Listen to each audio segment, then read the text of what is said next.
what do I have in my hands? What can I do? What have I learned? What I think is around me? And you start thinking differently. How about if I shift my mindset and start looking at it as an opportunity? How can that be of impact? That pushed me to see this should be working. At some point, my venture was able now to support me. In school, I was paying my school fees along the way. But if I had not cultivated the skill early and grown the business, maybe I would have been one of the dropouts. But when it was time and it was a hard moment in life, the venture kept it. Now the thing that I created started supporting me. Whenever you are on holiday, it's good to lay your hand on something, and you never can tell. That can become a ladder that can take you to where you are going in the future. Hi everyone, Project, and it's a pleasure to have you join again. And today we have somebody who is phenomenal and the outstanding person that you have known for this month on Afrik Project.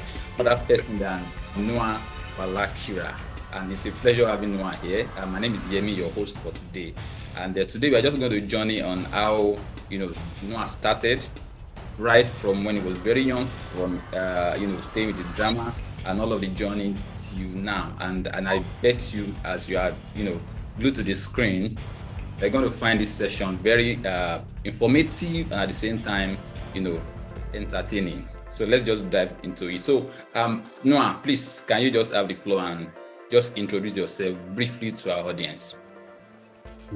Thank you, Yemi. My name is Noah Walakira. Thank you for trying in pronouncing my name. I'm so privileged to be here and to be hosted by Afrik Project. And about entrepreneurship, I really love to talk about entrepreneurship and to share with other entrepreneurs. Again, about my story. I think some people have been reading about it on your pages. Thank you so much for honoring me and honoring me and other entrepreneurs so that they can also follow similar footsteps. I'm so pleased and grateful for our conversation today. Yeah, it's a pleasure having you around. Yeah, thank you for joining us today. Okay, so quick one. If we are to look at your journey in the early days, what did you want to tell us that learning knitting from your grandma, mean to you as a child? I don't know if you can take us through that in a few seconds. What's knitting, you learning knitting with your grandmother, what does it mean to you as a child? Thank you so much, Yemi. Just I think to share a little more about myself. Sorry that I didn't share much, but I'm from Uganda, from Kampala. I'm based in Kampala. And I am married currently. And I'm going to be sharing a story of about 10 years ago. So, and I'm so pleased and glad that we are talking about this. I started knitting when I was very, very young. I was 16 years old when I was with my grandmother. So knitting, for those who don't know, is especially hand knitting. You use small metallic rods that are like bicycle, I would say like sharpened bicycle spikes, and you use two of them to knit. And you use a thread, and you make several things. You can make a garment, you can make a sweater. And for me, learning from my grandmother was to do sweaters. Initially, it was about just doing sweaters for the babies around the community. But then I saw a business idea around it to start doing sweaters now for schools. And from then, the story has kept on growing until now that we've been able to establish companies and been able to start our businesses. But knitting back to your question, that knitting from my grandmother was just like a hobby where you would spend some time off and talk and share with her as she's doing her work, and you're very eager to see, okay, what is she doing? And then you're learning as a young child. So there are skills that I learned without force, without being called, come and sit down and learn. No, it was like a hobby, like something you do around your grandmother. Thank you. Yeah, I like that idea of you trying to see, oh, grandma, what are you doing? Let me just see. Then from there, your interest. That means that curiosity sometimes is very profitable when you follow that instinct. Yeah, thank you for sharing that part of you trying to go all out to know what grandma is doing or was doing. Yeah, I beg your pardon. All right, so with that, if I may just ride on that, I would just say that in that journey where you embarked on going through knitting, what will you say that as a young person, how did you handle being not being taken seriously as an entrepreneur? You growing from the point of standing alone and trying to make something great. So how did you face, or how were you able to handle all the challenges that comes across your way as young entrepreneur? So I started very early, like you did, that and starting early and starting young, of course, comes with challenges. And I'm glad that you're recognizing that, especially for the young entrepreneurs out there. For my case, I started, like I said, it was just a small thing of doing a hobby and something I liked. And then I started helping her out in doing her things, trying to figure it out to see, can I do it?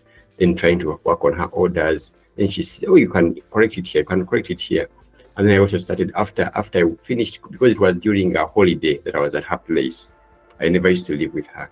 Then after that, I came back to the town where I used to go for school, and I kept on doing the same thing I had learned in my holidays. So with that, now I was now dealing with my own customers here in town, knitting for them, for their babies. And then I also saw that there's necessary schools around who said, oh, can't you do this for schools? The idea comes, oh, I actually can do this. But then it would take longer to knit with hands and supply an entire school. Just to knit a sweater would take me about 3 weeks. That is without holidays. Now, when it comes to when I even have school, it becomes even much longer. But then I saw the opportunity that I can actually do this. If I could do this for a school, I'll be able to pull off and make some good money off. So, of course, starting early, I have less equipment to use. Of course, I'm curious. I see the opportunity around it, and because it's very new to people and people like it and they're able to support me. But then it also comes with the challenges of the tools I'm using, that the tools are limited. They're also limiting my production. They're limiting my customers. So especially when you're starting young and you're starting early, that you have those kind of smaller limitations that you come. But again, there was no pressure. I didn't have bills to pay. It was through just a small skill I'm cultivating that I'm trying to see that I can create a business. So there was less pressure, but of course, you see, you're not utilizing the much opportunities that are just before you. Exactly. Wow, that's fantastic. So, the whole idea of, you doing, things that you are trying to do, but then having no so much exposure, no so much equipment to work with. Those are the challenges that you face. And I like a part when you mentioned that, coming from the holiday back to school, implemented what you learned during holiday. So that's the big one for me. So I think we can put it out there to young people out there watching this video right now, that whatever whenever you are on holiday, it's good to lay your hand on something, and you never can tell, that can become a ladder that can take you to where you are going in the future. And that's a big one for me. Thank you so much for sharing this part of the challenges that you went through as a young entrepreneur. So, looking at that, you founded a company. If I may, I think it's a company, right? Namirembe. Did I call it correctly? Namirembe. Yes, it's Namirembe. Namirembe. Okay, so you founding this sweater maker called Namirembe. What was going through your mind at that time, and what gave you the courage to start so young, at 14? Somebody will have said I was 14, kid can just go out there and be playing games all around, just walking around the street and all of that, coming back from school, go and sit there somewhere, watching ball, playing football and all of that. It's good, right? But you starting up Namirembe, what was going through your mind at that time? And then what gave you that courage, that push to start? Thank you so much for that. So Namirembe Uniforms, it's the company I've actually first started. It's now called Namirembe Uniforms and Garments, and we shall get there. But when I was starting Namirembe Sweater Makers, and it's a story, and what happens with the stories is, what happens with a life journey that unfolds slowly. It wasn't that just like that, learning sweaters, go register a company, and then start doing business. No. Of course, when it comes like that, of course, to a young entrepreneur, they feel like overwhelmed. They feel like it's so far and so hard to do. No, things work out slowly. And when I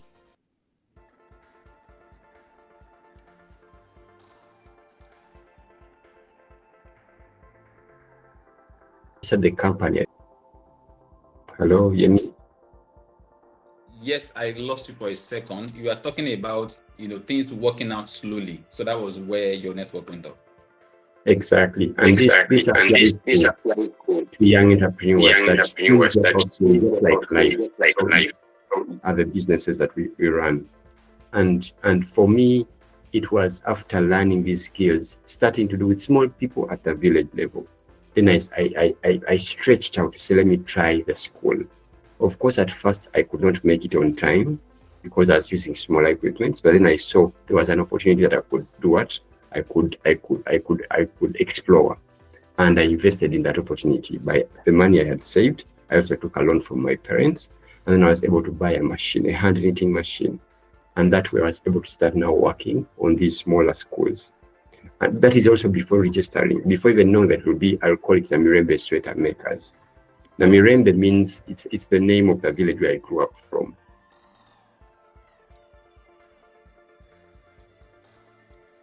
Oh, I thought it was just a name that you find out. Yeah, it's the name of a village. It's good to know. Not to do it on time. I was at school,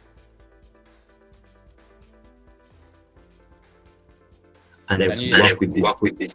Okay. Go ahead. Yes, I would work with these young people to be able to make the sweaters and to supply the orders. So that's how it's like actually. So it wasn't actually, I was not the only one be able to do this. I also needed help from other people and these friends of mine. And these are the friends I used to play with around the village. That I said, you know what, can you learn how to do this? I have this order, this for need the sweaters. Can you help me on this? You can learn. It's actually easy. I teach them. Then I show them how to use the machine, and they start doing. When I'm at school, they're helping me. Then at the end of the day, I can deliver these sweaters. So when I got the machine, on a day I could make 5 sweaters. The production grew. So I knew I could not rely also on one school. I could now reach out to other schools. And I told them, you know what, let's do this. Let's start out this. So it starts out with a small group of friends who are now starting, and I start seeing how it's impacting their lives, how I'm able to make money, and they're also able to make money. To summarize what Noah said, Namirembe didn't start as a company, as it were. It was just, you trying out to just lay your hands on something, do 1 or 2 things, and from there, before you knew it, you realize that the sweater you are making to people, you cannot handle it again. And I love one thing you mentioned, that you called a group of friends, individually, one at a time, that can you learn this thing? Can you learn? And you taught them how to do it. And from there, the orders you are getting, you are giving to them, they are helping you. And then later you started, gathering it to become a group thing. From there, before it came to the point that we were able to register as a company. That storyline it's worth getting to CNN. I must tell you, the energy and the willingness for you to teach others is another thing for me, which is very big. Yeah, thank you so much for sharing that. And if I may also have another question here, would be that what was the hardest moments in that journey where you thought that, I need to give up, and then how were you able to overcome that moment of toughness, if I may use that word? Yeah. I've had several hard moments, of course, along the way, but I think going back to that environment of starting in those years, I had moments where moments when my friends or the people I was working with were not able to deliver, or they would disappoint me. And this some of them were my brothers, my young brothers, my siblings. At some point, I employed my parents. They were working as it kept on growing. But at disappointments from friends of mine who are helping me, and then probably they don't want to go on, or they feel like, no, this is not going to work, and feel like, oh my God, I'm seeing something different. These people are not seeing it. Like you feel like, okay, the people around you or the people among you or some of your close friends are not seeing what you're seeing. And that happened, and I think it happened, and it was a tough, one of the hard moments, yes. Wow. So in a nutshell, they couldn't get the bigger picture of what you are seeing. So you saw the vision, you saw that this is very, very big beyond us, but then maybe because they are not the vision carrier, and again, they couldn't see so much coming after the moment where they are. So that's why and of course, for any business owner or for any business to thrive, the human capital must actually see what the picture is so that they can key themselves into it. And I think that was the challenge. Yeah. So how were you able to overcome that situation? And one of the ways I overcame this was I knew who to deal with and to know who is going to help me in this aspect, who is going to buy into my vision. And I'm glad that I was working with the big numbers, that if I knew that, okay, this person is not going to, or they don't see the big picture, or they are looking at, okay, I'm not making enough as I want to make right now, they would go on. Some of them would move on. And then I had to learn to say, okay, this is not, it's mine. They may probably have their own visions. We may be friends, but they may not be able, they're not the friends who are going to be helping me in my business. So learning, I think it was a lesson I learned along the way to say, okay, I am not going to have every friend on board. Some may not be the friends who are going to help me in this idea, but then I should know, okay, who is going to help me, who is not going to be able to help me, and then I know who I can work with. So it was a lesson to learn how to deal with people, how to learn how to. I think it was, like you said, to learn how to deal with human capital in business at such an early stage. Thank you. Yeah, that's well dissected. Yeah. So talking about bigger picture, you've seen the bigger picture. At that time, I just wanted to understand how you were able to see the picture despite being in a local area.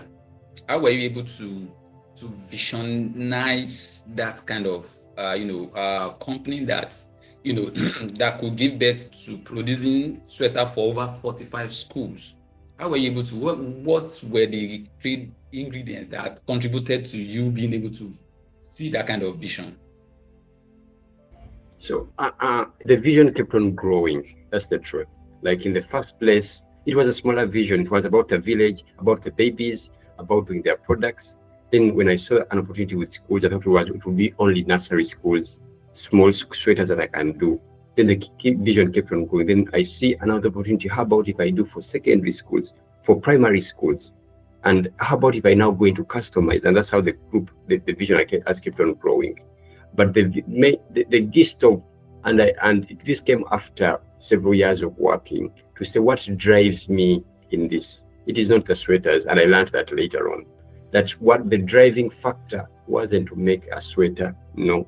And I had to learn that, oh no, sweaters was a medium for me to express myself, for me to express my desires, for me to express who I am. And these are some of the things that we encounter, that the ideas we get, the skills we get, and when we do them, we're expressing who we are. That I had a passion of reaching out to young people and supporting them and helping them and seeing their stories changing and seeing their lives impacted. And this business was helping me do that. And the opportunities around the business, around the uniforms, around making sweaters, we have now grown to doing all school uniforms. We're into tailoring. That's why I had to rebrand to be uniforms and not just sweaters.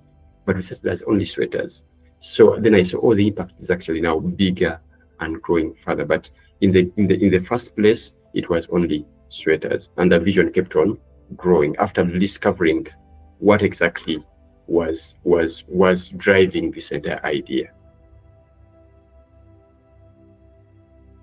Wow, that's phenomenal. So there is a part where you mention things around, the vision keeps growing, and at that time it was the vision was for you was not, or the main thing for you was not just to do sweaters, right? It was for you to express yourself, and making sweater was the medium for you to express it. And I love that, and I would like us to table that for people watching this session with us today right now. As you are watching us, it's one thing for you to recognize who you are, and it's one thing for you to express it. So don't be rigid on yourself that this is it has to be this, it has to be this. So look at what's around you you can use to actually express who you are. And I love the part where you mention you using that medium to express who you are, and at the same time, that's turned to something that became a company. And that's a big one for me, for people to take out, to discover who they are and look at those things that they can use to express that kind of person who they are. So thank you for sharing that thought too. All right, so in the same line, Namirembe Sweater Maker, what impact would you say it has made on Namirembe itself? If you want to share in a few sentences, what impact has this establishment made on the community? Sorry, I'm saying all the people I was working with are from Namirembe. When I said it was only a community around Namirembe, and the reason why I said it, actually, I learned that I was only using it as a medium to express myself, is because I saw we actually grew beyond just making things, that would even reach out to people in terms of helping them, feeding them, doing community-based projects, like cleaning the communities, like working and seeing how can we support young people in the communities, giving out to communities, even other communities beyond Namirembe. But in Namirembe itself, that's where the people were coming from. This is where my friends were, and that's how we kept on growing. So it was just from a small village. We are now in several other locations, but it only started as that community. And most of the people I started with are all going to do other things. Some of them are into their own businesses, others are and express whatever they want to do right now. Some of them have already traveled abroad, and we still have now young people who are now also crafting their stories through the story of Namirembe. And these are from even different other regions. So that's where I saw that this opportunity was to reach out to people and to help support other people, and not merely putting on a sweater. But this is how the sweater has become, or the uniforms now, the clothing business now has become of impact to even others. That's also very worthy to note. How the little things became impacts making avenue. So you mentioned things around being able to feed people, to train people, support people, do cleaning in the environment. That's a big one. And thank you for sharing that as well. So I don't know if it is possible, if you can remember maybe one or two stories. Actually, one. If you can remember one of the young persons that benefited from this training, and if you can share with us, out of the trainings that you are giving out, one story that touches you, that wow, you saw this person who benefited from your training, and what does it do to you? How did you feel about it? What was the thing running through you when you were seeing those kind of moments? Were you emotional, and all of those things? I just wanted to share one with us. Sorry.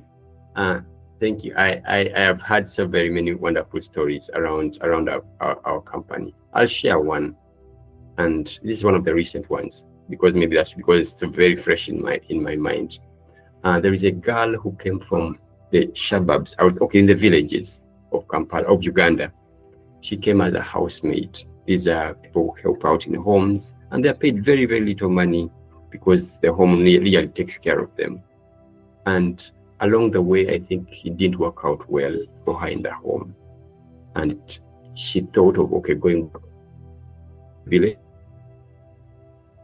because she had run away because of things, the environment wasn't friendly. She was not going to school. She had stopped, I think, in nursery. That's when she had stopped going to school. And as she was looking for where to go, she stumbled upon a church where she stayed for a while. And then from there, a friend recommended her to go and work with us, or to come to speak to us. And she reached out. I met her. We talked to her about the story and the challenges she encountered. I said, you know what? You can learn, stay around, learn. At some point, she would stay in the workshops for a night until she was able to be stable, to go up and start owning her own place. And started working. She learned the skill just because she was dedicated. She learned the skill in about a few weeks. And then she was able to start working and make money. About 3 months ago, she asked me to go on and start her own venture, to start her own business. And I looked at this. I was so happy when she reached out, because now she's able to support her family members. She has brought some of them to the town. She's able to feed them, to support them, to grow them, to educate them, the siblings. And she now feels like even others. And she's even able now to establish her own business, learn how to do business, which is so amazing that she has even learned how to do a business and even make her own profit and manage her own stuff. And this is joy to me, that I see a life being transformed, that she's not among the many who would probably end up into marriages, child marriages, or things, or create opportunity, or create lives that they don't want, or stories that they don't want to have. So I see that she's now conscious and deliberate in building a story she wants to live. So that's one of the motivation, and there are very many, of course, but that's one of the closest right now that is on my mind, that has made me really happy, and I'm very grateful to God for that. Yeah, thank you for that. So that's very touching. Looking at somebody who could not, feed. They had challenges from home, and from there she came around. From there she learned a few things, and she was able to cope. She dedicated herself to learn, and she learned well.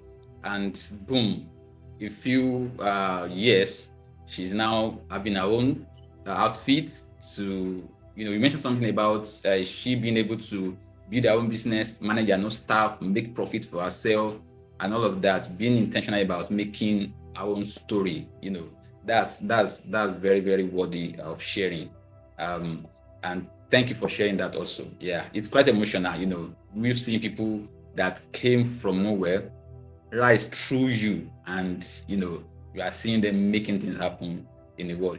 I thought you mentioned that she was able to bring people to the city too. I think you mentioned something like that. Now that's good. Yeah, that's a nice one. All right. So this next question I want to ask is about awards. So you've been recognized for ANZISHA award. ANZISHA, I think that's correct pronunciation. ANZISHA Prize Award. So what will you say that that recognition did? What role did getting those kind of recognition play in your journey? Did they open new doors? What are the impacts of a kind of recognition like this? ANZISHA specifically was such a great opportunity for me because it came when I was young. ANZISHA Prize Award, what they do is they award young people between the ages of 15 to 20. Most of the times they find groups that are very young in terms of business, entrepreneurship, and being part of ANZISHA. 15 to 20 what? To 23 years. 23 years. Okay, I just want to get that. Yes. Go on, please. Yes. So finding me at such a young age, because I was not even yet 20 years, they were able to give me skills in business that I was struggling with. These are challenges. I had challenges that I did not even know. I even didn't know the word entrepreneurship, that I was actually a social entrepreneur. I did not know that. I was only going about my business. I first learned about this when I'm doing my application. I have to say, who is an entrepreneur? What do they even do? And then I see people calling me that, and I'm saying, oh, okay, this is actually what happens. So I learned a lot from them. How do you run your financials? How do you reach out to people? How do you pitch? How do you talk to investors? So all these opportunities, I think, came through Anzisha. That when they found my story and the impact I was doing in my community at such a very young stage, they're able to empower me and to strengthen me. And of course, I've received several other awards, but this was the start that when they reached out to me at such young, and I saw that I was actually, could recognize such small, for me, what I would look as a small impact, gave me some kind of confidence. And I think that's what happens when these young people are given that opportunity and recognition, that they get more confidence in their ventures and in the impact they are doing. And then they're empowered to even go on. Because I know, I am not certain, of course, what would have happened if I had not received that encouragement at such a young age, or even the knowledge I received through them and the connections I received through them. All these are like pushing forces that help you to say, you know what, you're right. What you're doing is you're not just an outlier. You're not thinking wrong. You're not alone. This is something that we appreciate, and we want to see that it's working not only for you but even for the other people around the continent. So, and I'm so grateful that it's the same thing. I think, in your own view, in your words, what would you say is the biggest barrier for young Africans that are trying to get their hands dirty with making things happen? What do you say is the biggest barrier for young entrepreneurs now? So I'm saying that the young entrepreneurs on the continent face several challenges, and in different regions, because we have several different challenges that you'd find given the area where you're located or your demographics.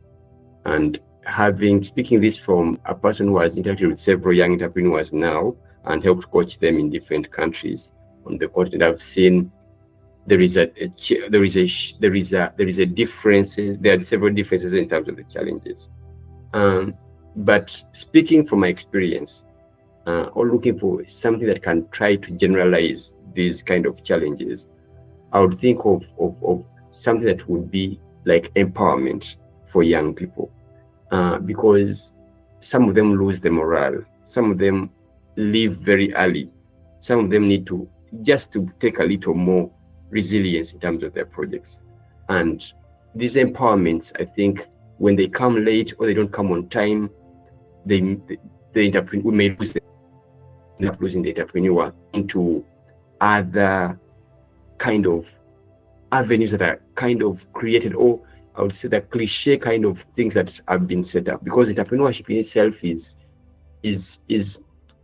I would call it's like an unconventional lifestyle, that you're creating something or you're building something that is not necessarily the clear path that we've already, it's like you're off the normal path that people are used to, that you're not working to only get a job. No, you want to use your resources, you want to use your mind, you want to use to cause the environment to create something for whatever you want to express yourself into. And this kind of birthing of ideas, of skills, of knowledge, of self needs empowerment, needs encouragement, especially for a young person. And sometimes we do it so late, when someone has already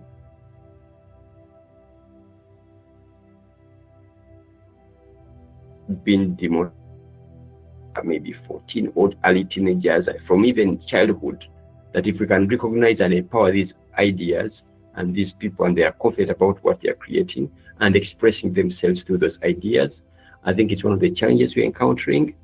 And we need more confidence, both in parenting, in schools, and how we do the education system. In that way, I think we shall be able to impact and give enough deposits force to help these young people encounter even the other challenges that they will find in life. I don't know if that's clear. That's clear. Yes, yeah, that's clear. But I mean, I'm not sure I captured the part when you mentioned being late. That sometimes we do this late. I mean, I'm not sure I captured what you mean by that. Exactly. What I mean by this is when you, let's say, when you put up a hub and is limiting young people, it's is, let's say, between 18 and above, or and it's what is the projects you're working with, or maybe we want them to be at a level of investment, or at a level that they're not young, but we're not cultivating ideas. We are cultivating maybe already grown. You must have probably you're a year old or 2 years old. That's a bit late for a young entrepreneur. I come from a place where entrepreneurs are both born and made. That and the making that's very young. That you might be born, but if the conditions of the environment are not able to bring you to express yourself, we shall lose you. And if you're to be made, if we don't start early enough to make this entrepreneur in you, again we won't have that entrepreneur in you. So that's where I come in. That what when I say sometimes we come in late, or sometimes even the education system does not at any one point direct us in that path. So we end up not even discovering who this entrepreneur was or is, or even not even making any more entrepreneurs. So that's what I mean by the timing is that. Yes. So in your word, you are trying to say that the environment has a lot of impact on recognizing talents. I mean, you mentioned something about being born entrepreneur and then being made. So those two angles are very critical and very important to take note of. But while you are speaking to that angle, I was thinking that, so what if all the environment, is conducive, but the person is not willing? So what happens at that point? So it now calls for the next question I want to ask, that how important do you think mentorship is? And in your, like, using your journey, do you have mentors while you are growing up? And how important do you think mentorship is for young people that are growing? And mentorship is necessary. Let me just say that clearly. Mentorship is important. And I think you said it better when you were introducing me in the first place and my story. So my first mentorship was with my grandmother, who taught me and who showed me this skill and showed me it was possible, and was never limited, or was never conditioned the idea into maybe this is a girl. And actually some people are saying this is a girl thing, and some friends will feel like that's so girly, like sewing and knitting, So it starts from home. Like mentorship starts from a home. That's what is, again, to the previous question we've been dealing with, that are we mentoring right as parents, or as guardians, or as friends to entrepreneurs or to young people, that are we mentoring them right? And that's how mentorship, I think, became very necessary for me, that at such an early age of even going to a holiday to visit my grandmother, I'm learning this and I'm mentored, and then I'm using this to express myself. Along the way, even in business, I've received mentorship and coaching from several other learned or experienced people. And that is also necessary along the way. And these are skills, I think, as part of an entrepreneur who has already birthed the idea that you don't even have to be told to look for a mentor. You will look for a mentor. Just like a mother who has birthed the child, that taking care of the child becomes very natural, that some of the skills you don't even have to go to school to be told to be. How do you take care for the baby? Like you start bonding with this, and you will know what is right, where I should go, where to get this information. And but the idea is birthing and having this baby in the first place. Then the taking care of the mentorship along the way is obviously necessary, and it's easier for entrepreneurs to access that. Okay, thank you so much for sharing that. And I think we'll have to call you back, for other things. You've touched a few things that are very, very crucial and very, very important. You spoke about parenting. You spoke about even not being a parent, but as friends, to mentor people that you recognize gift in them. you spoke about as a guardian, how you can, be a mentor to somebody, and that I believe should come from the points the person itself or himself will actually do that thing very well and has the ability to oversee someone else. That's what will make you a mentor, right? So, and I think it's a big one for us to note that the environment, and like you said, it starts from home. It starts from home. And that's very, very important. It starts from home. So if you are a parent out there, a guardian out there, somebody who has a younger person under you, or you recognize one or two person who is very talented or cool, you sense that the person has a potential. So it's a duty, and if you really want to make impact, you need to take this up and see how you can support the person, groom the person. If you cannot do it all, you can actually reach out to somebody who can do it and guide the person, so that we don't lose the person. Like Noah said, that we can lose people, we can lose that creativity in them if they are not captured early. Like a term they used to say, they say catch them young. So if you are unable to catch them young, sometimes we might lose them. So thank you, Noah, for sharing that deep thoughts, and it's what putting all focus on.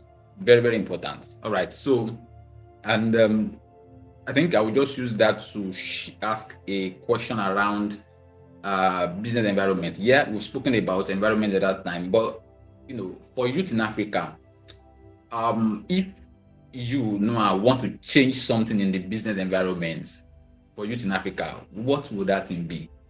I know you mentioned one thing the other time. You spoke about creating the atmosphere. Like, for instance, if you are creating a hub,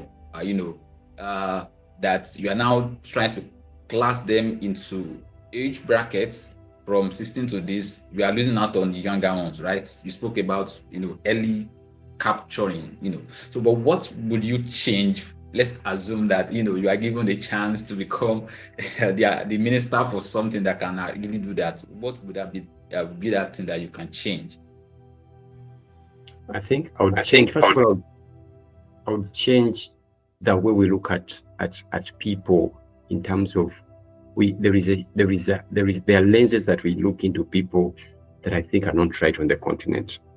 That we through education, through feel, we have copied lots of onto the continent that may not be working for us, and we have to revolutionize the way we look at what will really work for us as people in business, first of all, and even as people in just the way we do life and the way we live lives.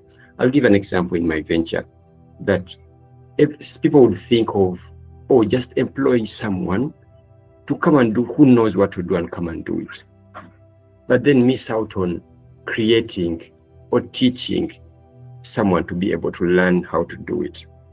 And if I had not been able to look out for people whose stories I see, this is someone who is struggling in life, but I look for my hiring or my criteria is a bit different. It wouldn't say, do you really know how to sew? Do you really understand how to knit? Or do you have these skills of pitching? No. These things you can learn along the way. But then, are you honest? These are values I'm looking at too. Are you honest? Ambitious? Do you know what you really want? Do you really want to grow in life? Have you discovered those things in yourself that you say, okay, no, these are values, home values literally. And if I know this person has these, I can teach them the rest. I can teach them how to work. I can teach them how to deal with people. I can teach them how to pitch. I can teach them how to run a business. And I've seen them grow and run their businesses.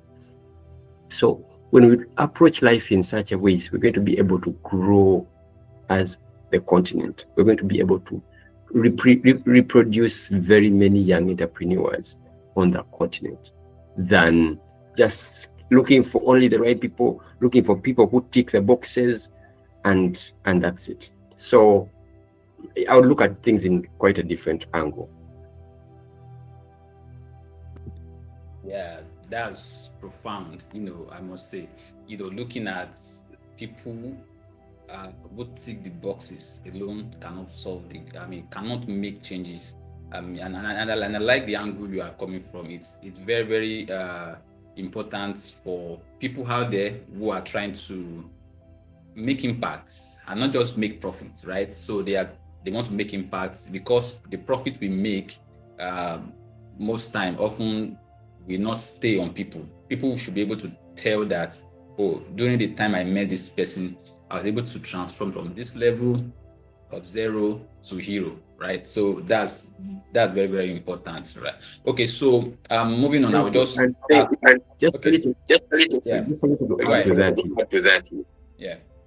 And I think also this incorporates into how we define success, how we define those goals that we reach out to. That in setting, I think it also relates to this, that when I set my success rate, or when I set my success, or my definitions of success, that they are not the much profit I'm creating, that I'm okay, my account is growing, this bigger account is, of course, that's very necessary to have to raise money and to have money and to grow accounts. But what lives are behind this? Because if you're to measure the impact and the cost of the lives, it's even much more, that beyond the figures, there is the uncountable things that are very expensive, that we don't even sometimes rate.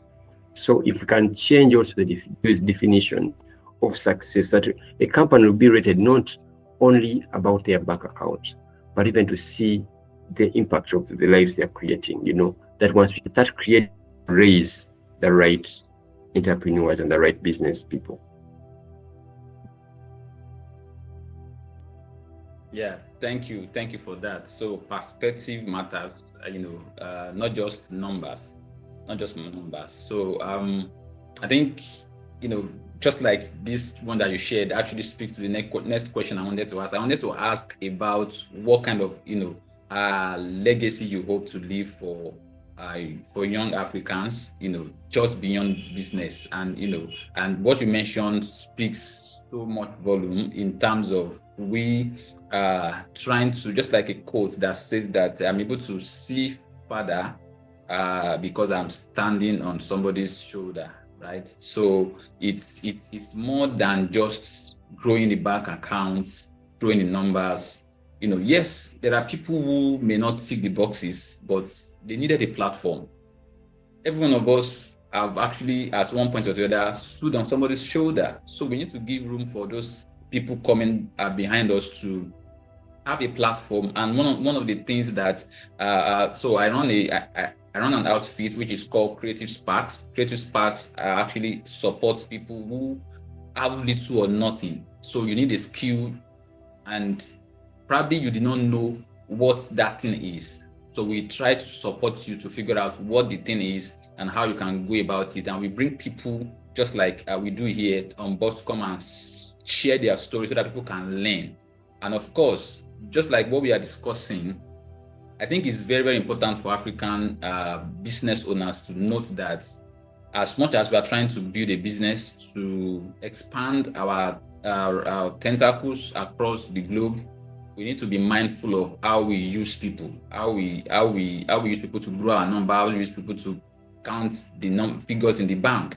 It's very, very important. So let the impact be left on these people coming. So young Africans that are coming, they needed a platform. They need a platform. So we need to provide this, and that's what Namirembe is trying to do, right? So and I believe that as time goes on, every one of us will be able to have that voice to put this out there, to put this to the to the globe, so that everybody can become better. So I think I will just use that to ask this question about Namirembe. So in 10 years, if I may ask, what do you think, or where do you think Namirembe Sweater Maker will be? Where do you think, or what do you see Namirembe Sweater Maker do in the next 10 years? Thank you. I'm excited. I see Namirembe Project being able to impact very many lives, first of all, and setting up itself in all the different districts around Uganda, but above all, even establishing itself around the other countries on the continent. I see ourselves expanding to Kenya, to Rwanda, to Tanzania, to to South Sudan, to Congo, these East African countries, and establishing ourselves there, creating impacts around those communities, and using uniforms and clothing to see impact and to see lives being changed.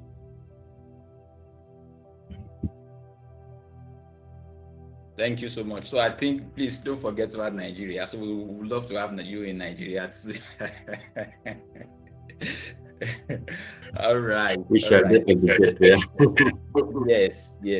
Okay. So I think we are rounding off in a bit, and if you are just joining us on this segment of Afrik Project, today we have Noah Walakira on the call, and he's been sharing a lot of what went down while he was young, how he started from nothing, just going on holiday to meet a grandma, and from there he was able to learn how to knit with hand, with needles, not proper machine now. He knitted with needle, and from there he was able to use that when he go back to school to, come up with ideas of supporting 1-2 person, and from there it blew in his hands such that he could not take all the others alone for himself. And he did something very important that we have spoken about, that we spoke about, which is something around he teaching others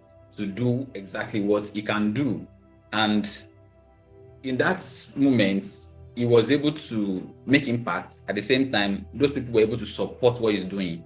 And from there, everybody grows. He grows, his business grows. At that time, he has not put it, no name on it. It's just doing business and all of that, just making 1 or 2 ends meet. And from there, he was able to get a group of people, a group of friends. He mentioned also that his parents also joined, in the business. And at a certain time, he needed to make it formal. Then it was now registered as Namirembe Sweater Maker.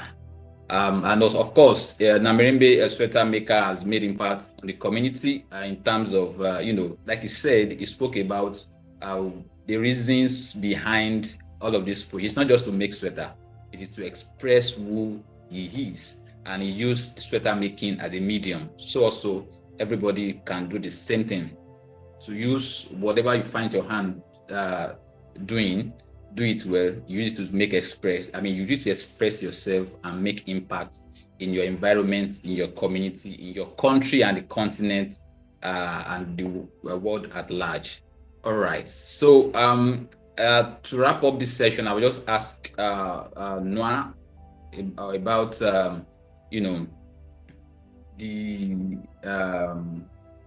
issue of unemployment, right?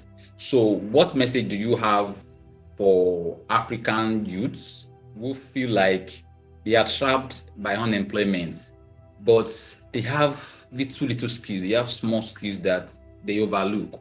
They overlook those things as something that they think cannot take them somewhere. So what would be your advice to young Africans who are trapped by unemployment, but if they look deep down in themselves, they can actually do something? Yeah. Thank you, Oluyemi, for that.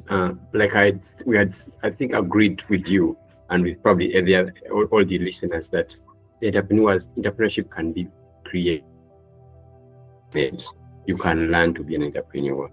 And from my context, you see that it came so natural, and I know I learned, there are things I learned, and of course there are things that are groomed from my parents, from my grandmother, from my friends, and that I've kept on learning from. And once you start living, once you change seats and you say, you know what, I'm now going into, let me try this, let me do this, let me dig deeper in myself and see what do I have in my hands, what can I do, what have I learned, what are opportunities around me. And you start thinking differently, and you start saying, actually, this problem I'm actually experiencing, how about if I shift my mindset and start looking at it as an opportunity? How can that be of impact? How can I see myself being changed? Of course, if I'm to go deeper into my stories, of course, I also had challenges that pushed me to see this should be working. at some point my venture was able now to support me in school. I was paying my school fees along the way. But if I'd not cultivated the skill early and grown the business, maybe I would have been one of the dropouts. But when it was time and it was a hard moment in life, the venture kept. Now the thing that I'd created started supporting me.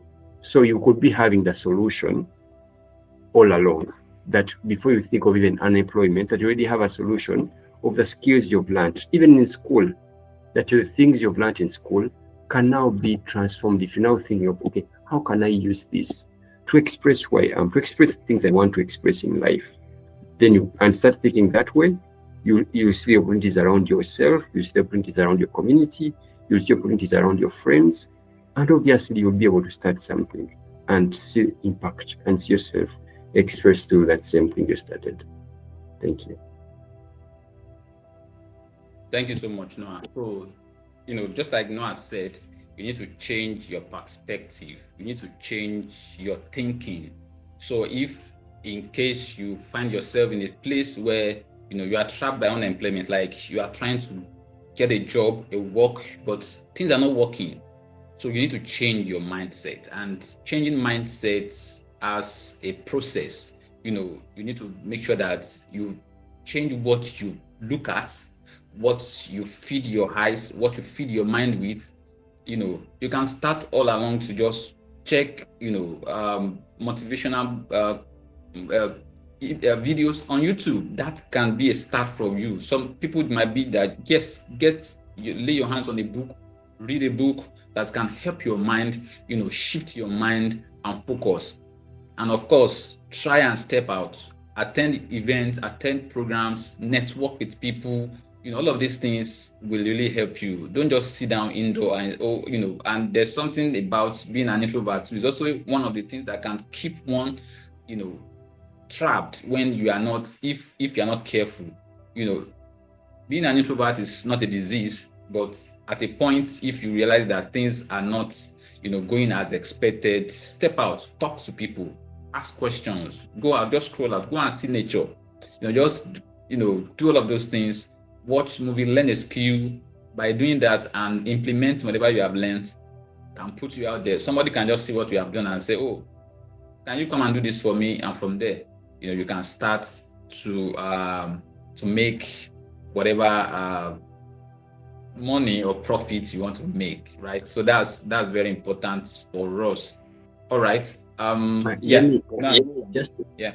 add a little to that. Yeah. Unemployment brings, and I've found people who have dealt with people who are unemployed and who will probably come to me looking for employment and things like that. And one of the things I think that unemployment does to people is you feel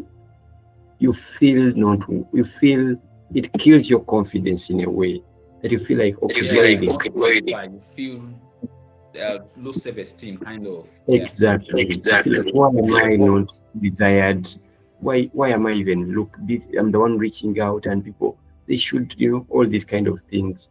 So that's one of the things you have to deal with, that you don't come to entrepreneurship because you feel like, I am not feeling. No, you are someone, and entrepreneurship is to help you express that who you are and to believe in yourself and to say, no, if they've not seen you, show them who you are, show them the ideas you have, the thoughts you have, and work around to see who is going to help you to implement those ideas. So change, like you said, change the perspective, change the mindset, change the seat you're on, and see yourself now bigger, see yourself better, see yourself expressing who you are to others and with impact to others. So change. If they can't see you, show them who you are. Thank you. Wow, that is $1 million quote from Noah Walakira there. If they can't see you, show them who you are. So I think that needs to be out there. All right. So in that line, it's very important that everyone, peradventure you are watching me right now and you feel down, you feel as if nothing is working for you, we've been there. Everybody has a bite of the cake at one point or the other.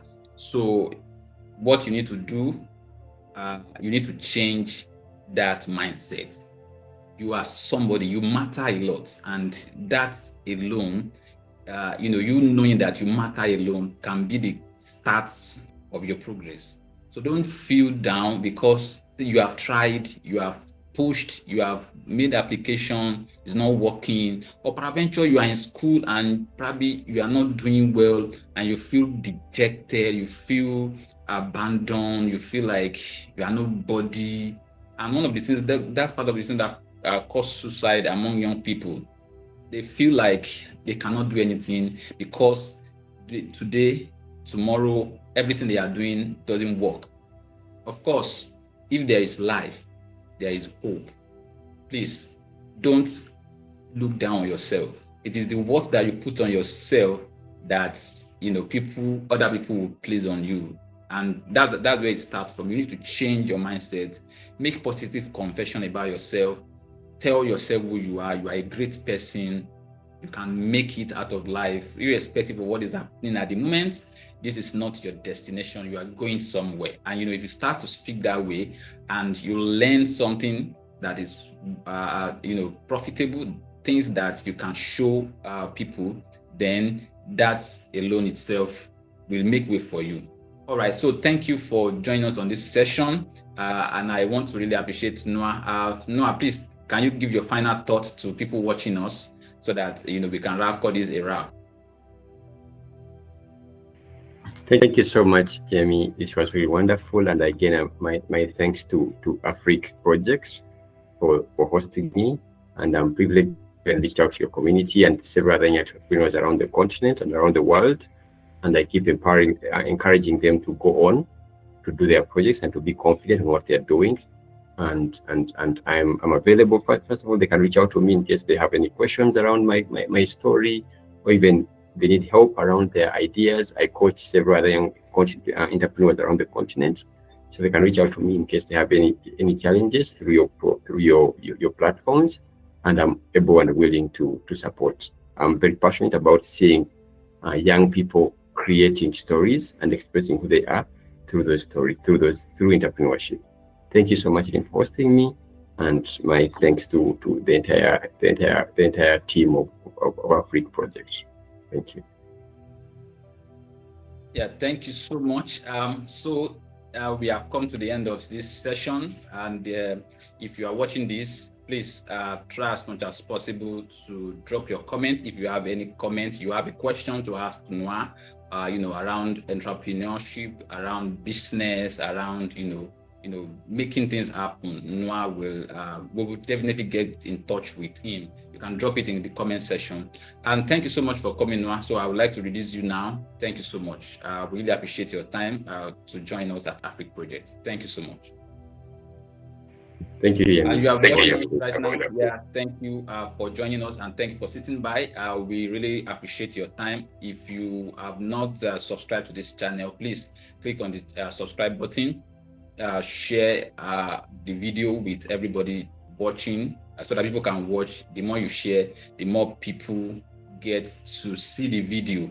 And again, if you have anybody that you think that is making impact around your area and you feel that we can spotlight the person, that's what Afrik Project do. We put out people who have made impact, people who have created something. We put them out there to get visibility, to get support, and also to encourage others, right? So please share the video. Like I said, click on the notification button so that you can get to know about the next video that comes up, right? Till I see you next time. My name is Oluyemi Itulola on Afrik Project. Thank you for watching. Bye. See you on the next one.